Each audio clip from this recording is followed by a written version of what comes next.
Hello everyone, this is Professor Kuehn. We have been talking about Galileo's dialogues concerning two new sciences.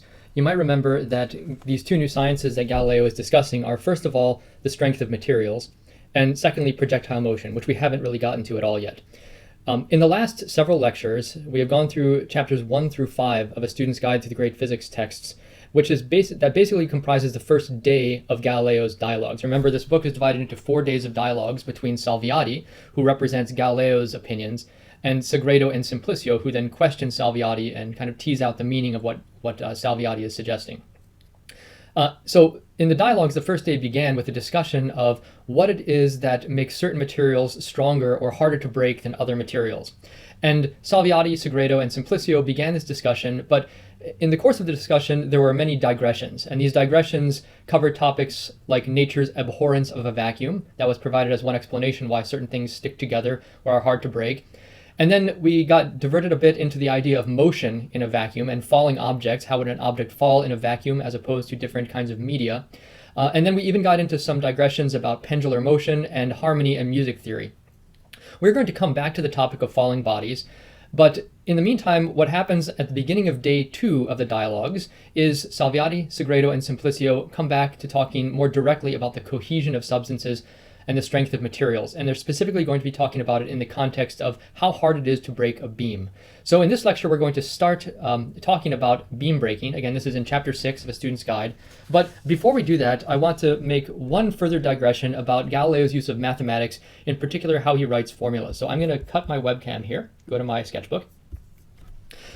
This is an aside on Galileo's use of proportions.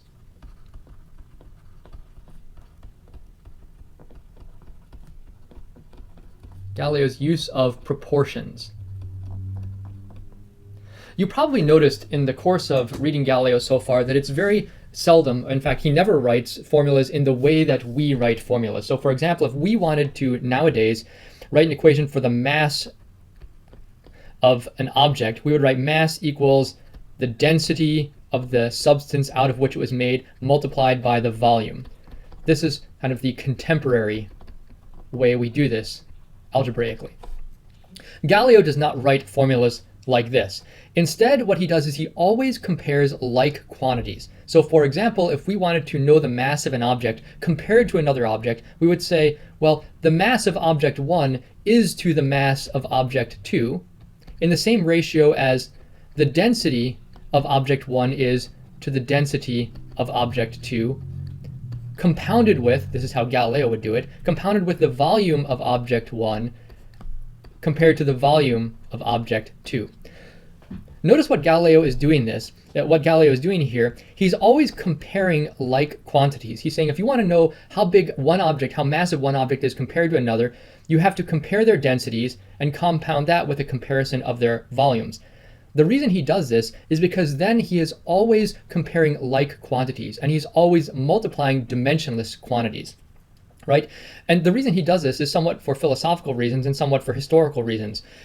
When you want to compare one mass to another, that makes sense. You can put it on a balance and say, how big is this mass compared to this mass? If you want to compare the densities of an object, of two objects, those densities are like quantities, and likewise volumes are like quantities. And notice when you form these ratios, all of these things are then dimensionless. When you compare two masses, and you find a ratio, you'll get a 2-to-1 ratio, or a 5-to-1 ratio, or a 3-to-4 ratio. So this would be a dimensionless quantity, and then you're multiplying all dimensionless quantities here. You don't run into this strange situation where you're multiplying unlike quantities. I think this comes from ancient Greek mathematics, where everything is given a geometrical interpretation. You're not multiplying velocity times time. You're not multiplying distance, you're not dividing distance by time. You're always comparing like quantities. After all, what does it mean to divide distance by time? It's like comparing apples to oranges. So Galileo is thinking about this in a particular way. I know it's perhaps a little bit unusual to you, but I think there's a certain internal logic to it that you can appreciate it if you think about why he's doing that. Okay, so that's a digression on Galileo's use of proportions. All right, now let's come back and talk about the coherence of substances, which we went far afield from. Whatever the cause of coherence or cohesion, it is apparent that some substances are harder to break than others.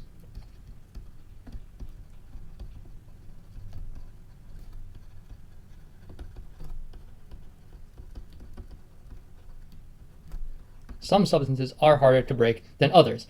And this can be due to a number of reasons. So let's ask why this is. So why is it that some substances are harder to break than others? Well, first of all, it might be due to the type of material out of which they are made.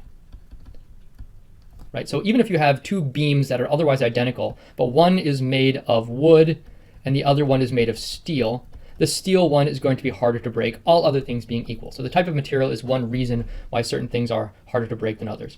A second reason is because the shape of the object might make one harder to break than the other. So, for example, if you had a sphere of wood, it would be harder to break than a thin stick of wood. So the shape of the material comes into its robustness. And third is how you try to break it. So certain ways of breaking things are more, are easier or more efficient in breaking them than in other ways. And there are two ways of breaking things that Galileo specifically focuses on, and I'd like to highlight these right now. So how to break objects, first of all, you can apply a longitudinal force in order to break it. So that would be, imagine you have a wall, and sticking out of the wall is a cylindrical rod made of some material that you're going to try to break. So this is kind of wedged into the wall like this. Maybe this is a block or something and it's sticking out of the block. A longitudinal force would be if you grab the end and you pull straight out and you try to break it like this. That would be a longitudinal force. And this way is fairly hard to break something. The other way that Galileo considers is a transverse force. Okay, so imagine the same rod sticking out of the same wall. Try to draw the same rod here. It's exactly the same, but instead of pulling straight outward, you bend it downward like that. This would be a transverse force. And as you might imagine, this kind of force is going to make it easier to break the object. It's easier to break it downward like this than pulling it straight apart. Okay?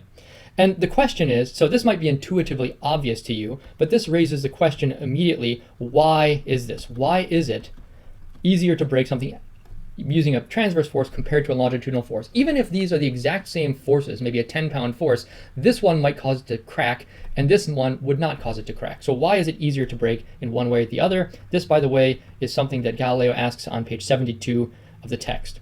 And in order to answer this question, we have to understand something called the law of the lever.